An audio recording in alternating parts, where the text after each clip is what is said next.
wọlé ọlá àwa yóò bá Muhammad wọlé ọlá. Ọlọ́run á jẹ́ ká bá Muhammad wọlé ọlá. Àmì ẹ̀ pọ̀ ṣùgbọ́n àmì nìkan ò rán o. Ànábì ti sọ pé ẹni tó bá nífẹ̀ẹ́ ṣe sí òun yóò fẹ́ràn òun, ẹni tó bá sì ti fẹ́ràn òun náà ni yóò bọ́ òun wọnú ọgbà àdìjọ́ náà onídẹ̀ra. Kí wá làwọn ìṣesí Ànábì gan-an lè tó wọlé ọlá dálé lórí. Wọlé ọlá ẹ pàdé Imam Komorudeen Àjàlá àti àwọn gbajúgbajà dáńtó onímọ̀ ìjìnlẹ̀ àfáà tá a máa gbà lálejò ní gbogbo ọjọ́ ọ̀sẹ̀. Sunday aago 10 sí 10 àbọ̀ àárọ̀ làǹfààní ètò wọlé ọlá yóò máa gorí afẹ́fẹ́ ní MITV Muri International Television.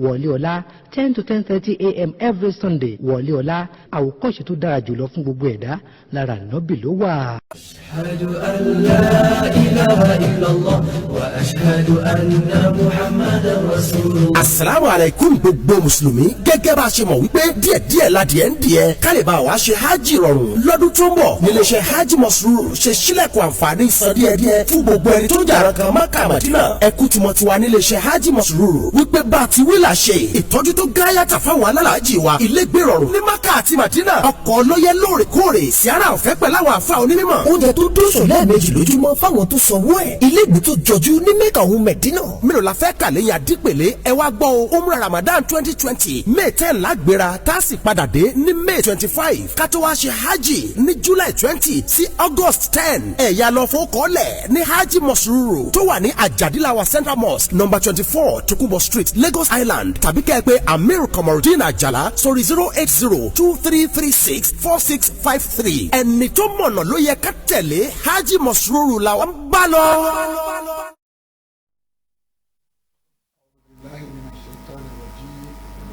Bismillahir Rahmanir Rahim. Ya ayyuhal ladhina amanu taqullaha haqqa tuqatih wa la tamutunna illa wa antum muslimun. Ya ayyuhan nasu taqu rabbakum alladhi khalaqakum min nafsin wahidah wa khalaqa minha zawjaha wa batha minhuma rijalan kathiran wa nisaa wattaqullaha alladhi tasaaluna bihi wal arham inna Allaha kana alaykum raqiba. يا أيها الذين آمنوا اتقوا الله وقولوا قولا سديدا يصلح لكم أعمالكم ويغفر لكم ذنوبكم ومن يطع الله ورسوله فقد فاز فوزا عظيما. adúpẹ́ fún sàtì ramani tó ní ká wáyé tàráyé wá àbáwáyé tá ò wúlò ta ni ó kó Olúwa lẹ́jọ́ àbáwáyé táwọn mú un gbó ta ni ó pọ̀ Ọlọ́run lẹ́jọ́ tabawaye táwọn mutí ta ni ó pọ̀ Ọlọ́run lẹ́jọ́ tabawaye táwọn ṣẹbọ ta ni ó pọ̀ Ọlọ́run lẹ́jọ́. Adúpẹ́ fún sàtì ramani tó ní ká wá yítara yí wá àbáwáyé tá ò lẹ́sìn ta ni ó pọ̀ Olúwa lẹ́jọ́. Ọlọ́run kẹ́ àwọn àáfàá wa àwọn tó kọ́ wa ní mímọ̀ tó kún kẹ́kẹ́. Ọlọ́run kẹ́ àwọn àáfàá wa àwọn tó kọ́ wa ní súnà tó yéké. Allahu gayatuna wa rasulu saimuna wa kudwatuna wal Qur'ani dusturuna wal jihadu sabiluna wal mautu fi sabili asma amanina walitakun minkum ummatun yad'una ila al-khair wa ya'muruna bil ma'ruf wa yanhauna 'anil munkar wa ulaika humul muflihun. Àkọ́kọ́ Ramadan ìkẹ́ ìgẹ̀ ni àárín Ramadan àforíjì ni ìgbẹ̀yìn Ramadan àṣẹrú dọ́mọ. Àwọn bàbá wa dá ní wákà ní àdìs Ànábì wa Muhammad ní ìkẹ́gẹ̀ tí a ti ń bábọ̀ láti ìjọ tí àwẹ̀ ti bẹ̀rẹ̀ ní Yawmul Jumu'ah tí àwẹ̀ bẹ̀rẹ̀ pẹ̀lú òǹkà tí Amirul Mu'minin of Nigeria tí ó sọ pé àti róṣù tí lẹ́yìn ní bá ṣú àwẹ̀ á di 10 alhamdulillah. Ètò kù náà májà àgbà lójú rọ́jú jẹ májà àgbà ní ojú rọ́jú mọ́. Ládá tó ń bẹ ní àwẹ̀ náà máṣe àsọ̀nùkà kó wa. We thank Almighty Allah for his benevolence. Today the sun said we are going to have 10th of Ramadan. For we that follow the commandment of Allah and is supposed to by following Amirul Mu'minin of Nigeria that announced that moon has been sighted. So today is Ramadan 10. Alhamdulillah Rabbil Alamin. Alhamdulillah Rabbil Alamin. We are going to talk on what are the duty of the believers. Akọ̀mọ́ àmì méjì wá tó rà fẹ́ gba kọ́ọ̀lù kẹ́kẹ́ yẹn bí ọ̀rọ̀ àwẹ̀ ló wà ń ta yìí. So àmọ́ká tó lọ ká àwọn aṣọ ọpẹ́ fún Ọlọ́run ọba àwọn aṣọ ọpẹ́ fún ọlọ́run ọba lórí àfáàwà akéwùgbà góòdì àwa ṣọpẹ́ fún ọlọ́run ọba. àwọn ìbejì tí àwọn kidnapper gbé wọ́n dá padà láàárọ̀ ní aago 5:00 gẹ́gẹ́ wọ́n lọ gbé wọn sí ẹgbẹ́ igbó kan àfẹ́ dárúkọ ìlú yẹn. àwọn ìbejì yìí ọ̀nà ilẹ̀ ń wò lórí afẹ́fẹ́ ọlọ́run ṣe o wọ́n ti dá padà láàárọ̀ yìí o ní aago 5:00 so wọ́n ti dá padà. We thank Almighty Allah that puts His mercy in their mind. They returned twins this morning 5:30 a.m. near one bush in one city we don't want to mention. Alhamdulillah Rabbil Alamin.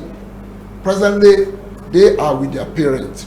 After pé àwa ṣọpẹ́ fún ọlọ́run ọba àwa dúpẹ́ fún ọlọ́run ọba ọba tí ò dójú àdúrà ti wá àwa ṣọpẹ́ fún ọlọ́run ọba.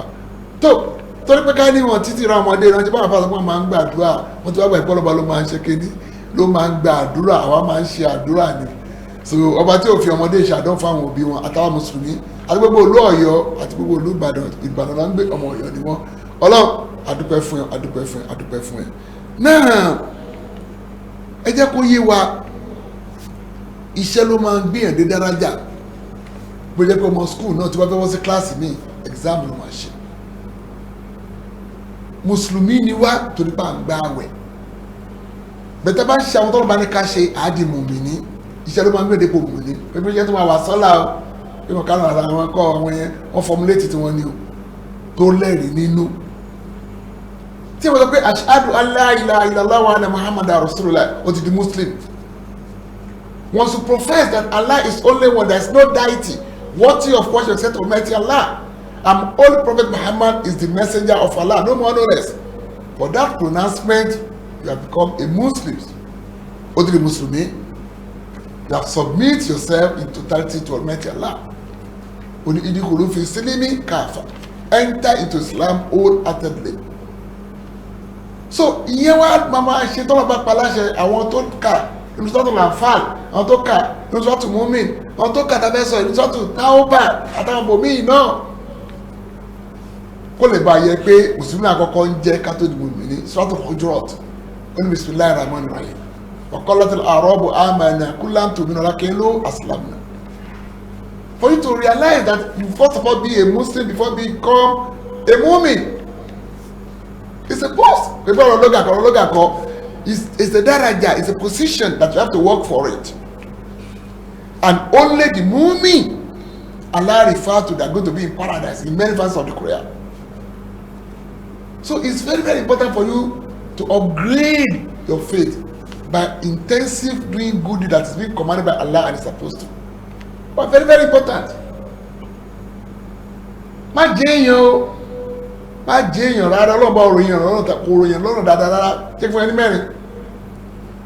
Ó ní làkọ́dé kàdákínà sáà fi yàsá ní takùn súnmọ̀ àrídára sàfilì. We have created man in best form, but we are going to reduce him to the lowest level. Làkọ́dé kàdákínà sáà fi yàsá ní takùn súnmọ̀ àrídára sàfilì. So èèyàn ló dárúkọ ń bẹ̀. Wọ́n ní ilẹ̀ lẹ́dínà àmọ̀nù wọ́n àmì sọ̀rọ̀. Unless the believer among them. That's why you must be a believer. In the Islam and Rabbi Lakanun, human being is ungrateful to Almighty Allah. So ọlọ́run bá òròyìn èèyàn lọ́nà tó dáa ló gbọ́dọ̀ jẹ́ èèyàn lásán jẹ́ onígbàgbọ́ òdodo. Ìnàlìsánà láyàtìkọ̀ ọ̀rọ̀ àwọ̀ stagina.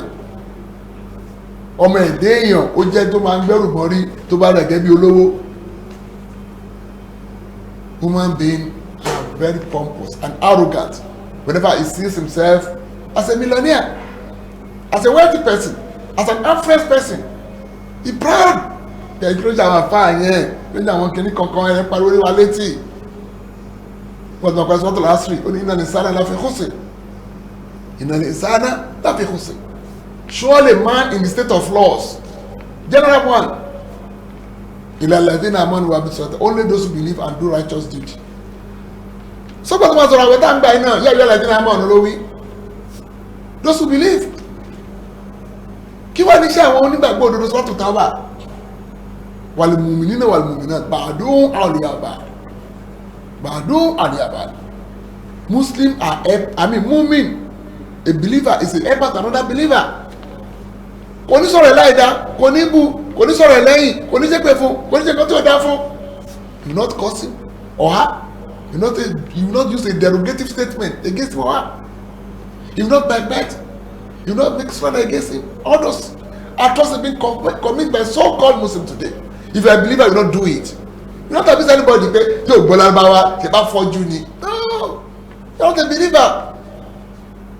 You don't make statement that's going to be cause an injury to other person. Ànábì Muhammad sallallahu alaihi wasallam wọ́n ní al-muslimu man salima min lisani wa yadi. Those who are being called a submissive person is the one that people saves from his tongue and his hand. Ẹ̀ tán pẹ̀lú onígbàgbọ́ òdodo lẹ́tà òyìn ńlá kò níbi ahọ́n ẹ̀ àtọwọ́ ẹ̀ kò fọwọ́ ẹ̀ fọ́ gíláàsì kó ju táyà mọ́tò kó yọ sí ti wọn kó yọ sí ti dánfó kó fọ́ mìíràn kó máa fọwọ́ ẹ̀ competition kó máa fi competition against àwọn èèyàn kó máa fẹnu ẹ̀ ṣépè kó máa fẹnu ẹ̀ pèpè kúpè. ọlọ́pàá ní gbàdún ọlẹ́ àbád mùmí ní máa ran mùmí lọ́wọ́ ni wọ́n lọ jẹ́ mọ̀lẹ́ lè káyèrè tó ń dínà dáadáa tó fẹ́ ṣe fún ẹ má ṣe fún jàre débi kìíní ni no bí ò bá ṣe pẹ̀lú mi à ṣe fún yàbúrú náà bìnnì màrúfin wáyà ní àwọn àlùmọ́ kan they forbid evil and enjoy goodness nítorí pé ní wàá sí nìyẹn ẹ máa gbà wọ́n níyànjú dáadáa ẹ dẹ̀ máa kọ àbàjẹ́ nígbà tí kò rọ́ọ̀lù wa àdéhùn máa mu tìǹà àdéhùn máa mu gbó kẹ́ máa ṣe ṣìnà kẹ́ máa ta tẹ́tẹ́ kẹ́ máa ṣẹbọ ẹni àwọn afáwọn aláìní ti pọ̀ jù olórin gangan fúnra ara rẹ̀ olórin gbogbo olórin ẹ máa mu tí o ẹ máa mu gbé oṣìnà ò dára wọ́n yọ microphone ẹni so wọ́n gbọ́dọ̀ promote it to promote constitution tàwa lẹ́lẹ́yìn.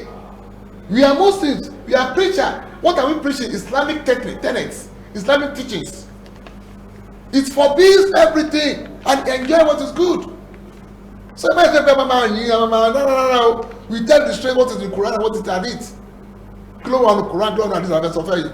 So I was a praise singer. You are not a praise singer.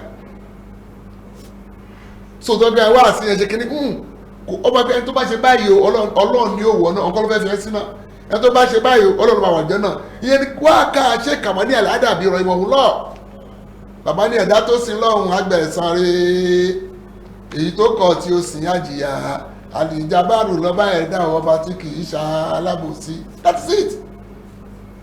àdúrà sọ fún ànábì gangan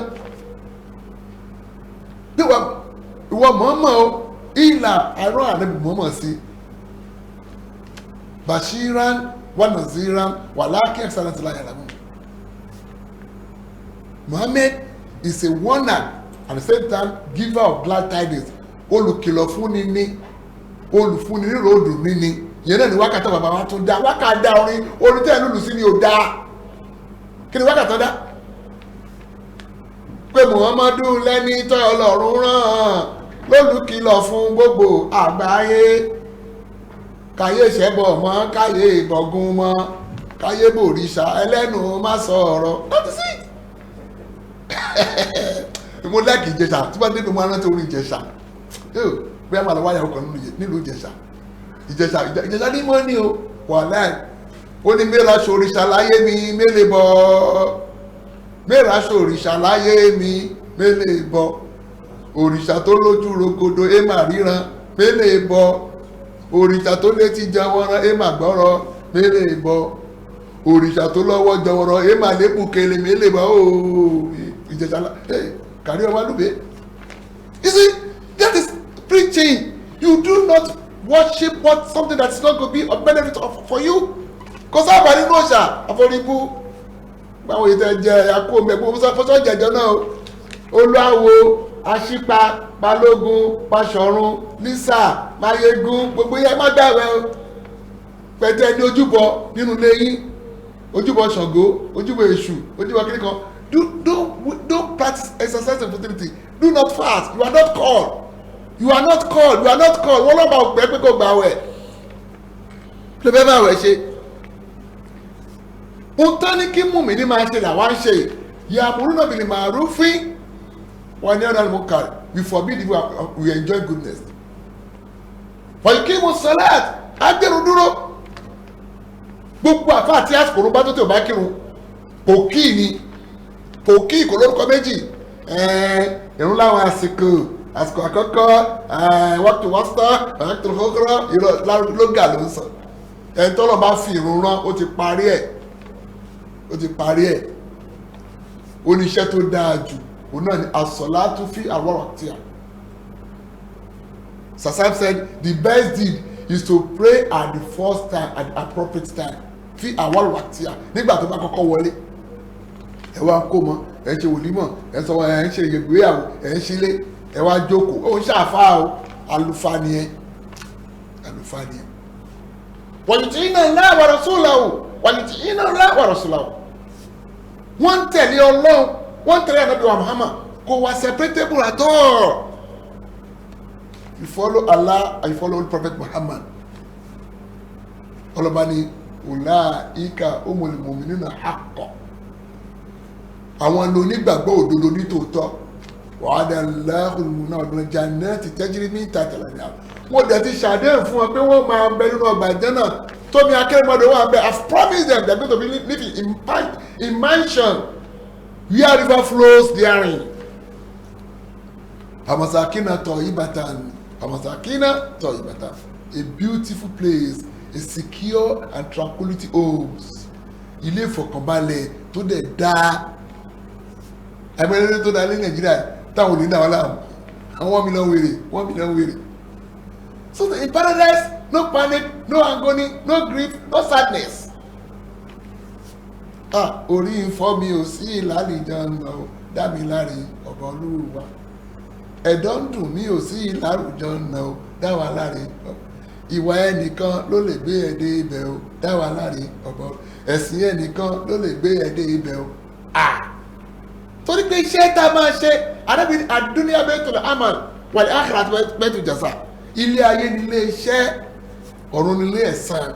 So iṣẹ́ mòmìnira là ń kà yẹn a máa ń ra wa lọ́wọ́, a máa ń kọ́ wa bàjẹ́, a dẹ̀ máa ń gba níyànjú dáadáa, a máa ń gbèrú dúró, a máa ń tẹ̀lé ọ̀nà àtàlẹ́ wa Muhammad. Wọ́n mi ọ̀rọ̀ náà yóò fi kún un tá a bá tún wá ní àdúpẹ́. Ẹ wà lájà wa rúkà tàbí kẹ̀kẹ́ sáré màmá yìí kò sí tó ti wà pẹ̀lú àsìkò ìgbẹ́ ọdún 10. Wọ́n dẹ̀ máa fún wa ní owó tó wọn kò yẹ rí. Ẹ wò bàbá mi Alhaji Abdulyakin Ọlọ́rọ̀kárì program ti bẹ̀rẹ̀ yìí ní 2008 àwọn lẹ́ni àkọ́tọ́kọ́ fún mi ní òfin àjàlágbà tí ẹ bá láìdíà tí ò bá ń sọ̀pọ́tà àti ẹ̀ máa parẹ́ mọ́ nínú ni. I want to preach pristine Islam but if there is no sponsor I cannot do it. Metro 977 FM tá a ti wà tá a ṣe ní 4:15 sí 5 every day in this Ramadan we are Metro 977 FM 4:15 to 5 AM. So ẹ̀yin tẹ́ ẹ ní ẹ̀ ń ná sójú ọ̀nà tọ̀lọ́ fún àfàtẹ́ bá nígbàgbọ́ nú ẹ̀ there is no problem bẹ́ẹ̀ ràn wọ́n lọ́wọ́ Ọlọ́run wọ́n lọ́wọ́ bẹ́ẹ̀ ṣe náà Ọlọ́run ẹ̀ lọ bí ìsí wa. So to be a believer because I want to receive call ẹ pè lórí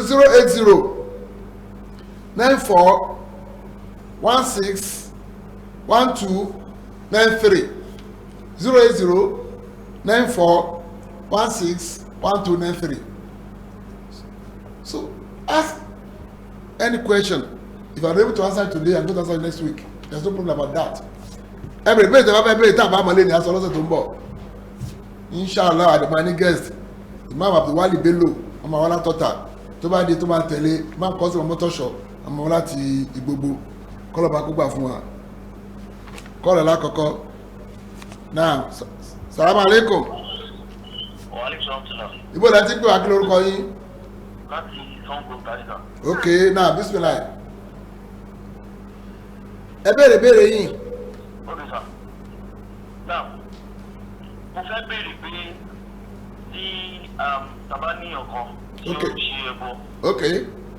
Ẹni náà dẹ̀ tún bá gbà wẹ̀. Ok.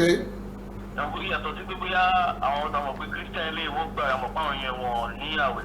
Ṣùgbọ́n pé ẹni tó máa bá kírun tóun náà tó ń ṣẹbọ. Bẹ́ẹ̀ni. Mo fẹ́ ní ẹ báwo ni o ṣe fẹ́ sọ fún pé kò láwẹ̀ àbí àwọn ní kò fẹ́ bọ́ọ̀lẹ̀ kó tó di mùmínì kó tó bá gbà wẹ̀ sà.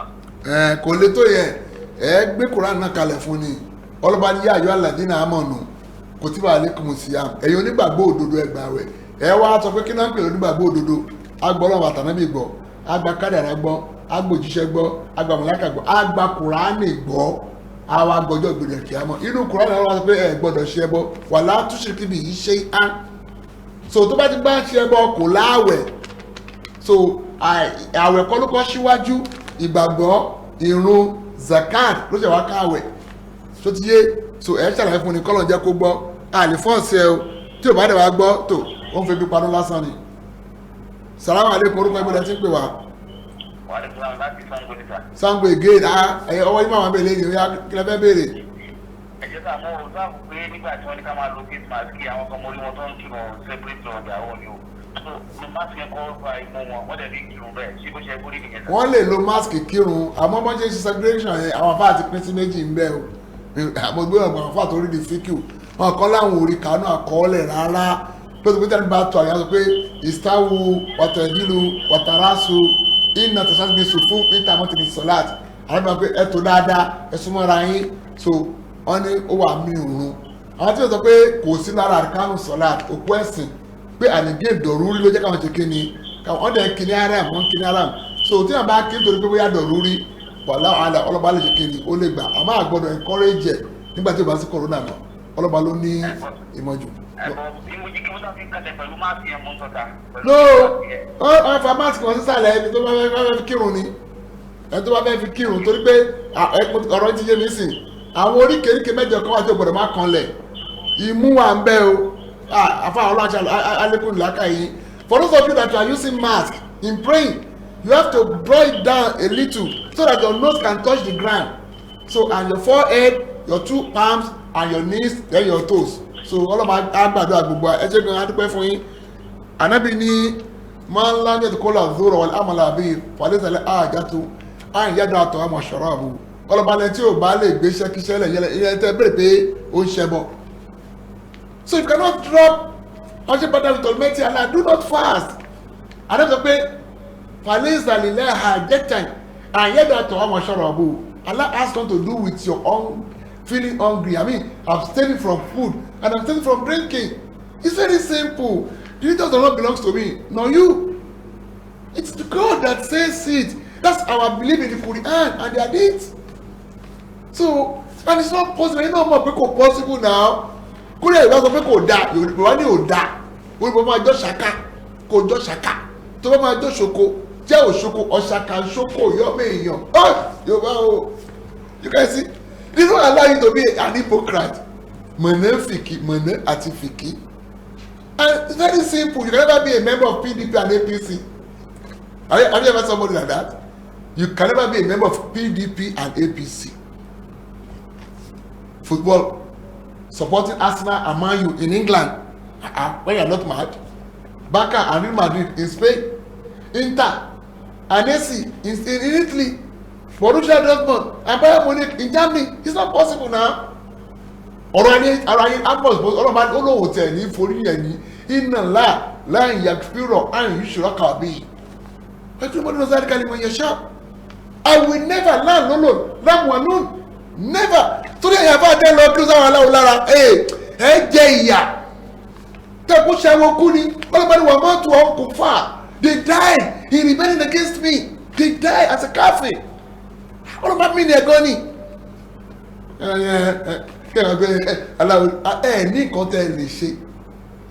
Láyùn sí bàná ilá má kàtàbà lálàá wà mọ̀lánà fàlọ́lá ìfọ̀rẹ̀tàkàlù sọ́ọ̀tù lọ́bà lọ́wà. Ẹ̀mí tó máa ọdún méje àfún ìjọ méje. So we are not against any human being, but we are against what human being is doing that is not right. Ètì èèyàn kankan àmọ́ ètì iṣẹ́ tí èèyàn bá ń ṣe tí wọ́n pé kò tọ̀tọ̀ lọ ní bá ṣe àdẹ̀ní nífẹ̀ẹ́. There is no friendship. There is no friendship between the believer and the unbeliever. Kò sọ̀rọ̀ ẹnu rẹ̀ rárá. Wọ́n lọ máa ń kódà kó jẹ́ màmá ẹ̀, kó jẹ́ màmá ẹ̀, kó jẹ́ ìyàwó ẹ̀, kó jẹ́ fámìlì ẹ̀, sọ́ọ̀tì sábà náà ló wà. Ó tàn sọ́ọ̀tì kò jẹ́ dálà. Láì tẹ̀jú kó mọ́ ìlú náà wọlé yọ̀ọ̀mù láàkiri. Ìwádìí lẹ́tínà. Wọ́n lọ máa ń lè rí àwọn tó gbè ní ọlọ́ba gbọ́ kó wá mú àwọn kèfèrí lọ́rẹ̀ẹ́ ayò so it's very very beautiful wàhálà àti wọn máa ń bá yẹn ń jẹ pé sáwọn afá yóò ka Kùránì ni bí wọ́n gbé nǹkan ló lè yẹ wọ afá tó wé láwà ní gbẹ̀ngbẹ̀ngbẹ̀ ẹ ṣoògùn arábìnrin náà ṣoògùn ẹ lọ wọ́ọ̀rù ká kẹ́fìnrin náà pa àwọn òrìn náà wá rẹ́rìn can you imagine oògùn wà dáadáa oògùn ẹ̀fọ́rí oògùn nínú oògùn ẹ̀dá oògùn àwọ́ká ó wà dáadáa yes there's herb there's root ọlọ́ba ní ká lò àmì ìtẹ́yìn ṣe yẹn sírù làwọn afáàpè sírù idán àjọ̀nú ló ń ṣiṣẹ́ ó fi kan gbáyàn ó wó lulẹ̀ ó kásẹ̀ kan rọ̀ wọ́n rí ẹ it's a spirit iṣẹ́ àwọn àjọ̀nú ni ó dẹ̀ ní lẹ́yìn you are going to end in hell fire if you don't not abandon it ṣé ò ní kú ni ọlọ́wọ́ sẹ́pẹ́ ó ti ṣe gbogbo ó ti parí gbogbo nǹkan so abẹ̀yìn ẹgbà rẹ̀ pẹ̀lú òfin má tẹ̀lé fẹ́nu yín torí pé ẹnìkan ló kù nínú sàárè ẹgbà rẹ̀ pẹ̀lú òfin lẹ́yìn àwẹ̀ ẹ máa ṣe dáadáa ẹ má ṣe fẹ́nu yín adẹ̀rọ̀ yín àfa ọlọ́run àtò yín tẹ bá fẹ́ lọ kọ́ kú kọ́ kú ẹ bẹ́ẹ̀ pé ṣó ń kírun àbáni àwọn kírun ẹ wá níta gbangba ẹ tó wá tún sọ àmọ́ ẹ lọ pàdé òkú ní sẹ́mẹ́ntìrì ọ̀rọ̀ àdúgbò ní orí yọ́n lọ́ba rí yín náà ẹ̀yàn tó fẹ́ légún ẹ̀yàn tó fẹ́ lẹ́yọ̀ ẹ̀yàn tó fẹ́ nígùnù kíláàrí àbúrò náà ṣe ẹ̀ra jíìpù ẹ̀kọ́lé vanity upon vanity all is vanity àtòrọ́bàlà àtòrà iyẹ̀pẹ̀ lórí iyẹ̀pẹ̀ ní so àbí ọlọ́run ládẹ́ tó ń bẹ́nu Ramadan má ṣà fún wa kápẹ́rẹ́ ìpẹ̀lú ọ̀rọ̀ àdúgbò àmọ́mọ́ kan wọ́n ló ṣọ́nà bá gbé ẹsẹ̀ ogun mímbàrí he was climbing his pulpit he was saying amen amen amen you know ask him wọ́n bẹ̀rẹ̀ rẹ̀ pé ẹ̀ ń ṣàmì ààrẹ tó ṣàdúrà oníbẹ̀ ni mọ̀lẹ́kà sọ pé ègbé ọlọ́run kó máa bá ẹni tó bá ìyá àti bàbá ẹ̀ láyé tí wọ́n ṣàdúrà fún wájú kó kàn mí báyìí kó kàn ọ́ ẹ̀ pé may the cause and anger the wrath of Almighty Allah be upon somebody that met his both parents in this world and the faith to be pleased with him or her àwọn bí òyìnbó ṣe wọn ní ká fà yọnu ṣe ẹlẹ́ẹ̀kejì ẹni tí wọ́n dárúkọ Muhammad lẹ́gbẹ̀ẹ́ tí wọ́n gbé sallallahu alaihi wasallam now so when you hear the name of sallallahu prophet say sallallahu alaihi wasallam ẹlẹ́ẹ̀kẹta ẹni tí ó ṣe Ramadan bá láyé tọ́lọ́ba foríjì Ọlọ́run foríjì wa o Ọlọ́run foríjì wa o those who made month of Ramadan but was not being forgiven by Allah Ọlọ́run foríjì wa o adúpẹ́ Ọlọ́run foríjì wa o àtúbà ẹ̀ṣẹ̀ tá a mọ̀ kó kéré èyí tá a ṣẹ̀ tá a mọ̀ kó tóbi ẹ̀ṣẹ̀ kan ò torí lọ́dọ̀ Allah Ọlọ́run foríjì wa o alájà prokat àgbékàsá mo dúpẹ́ o gbogbo nǹkan yín kò ní bàjẹ́ ayé ààyè ọ̀run yín yóò dá o subhana rabbika rabbil izzati amma yasifun wassalamu ala mursalin walhamdulillahi rabbil alamin.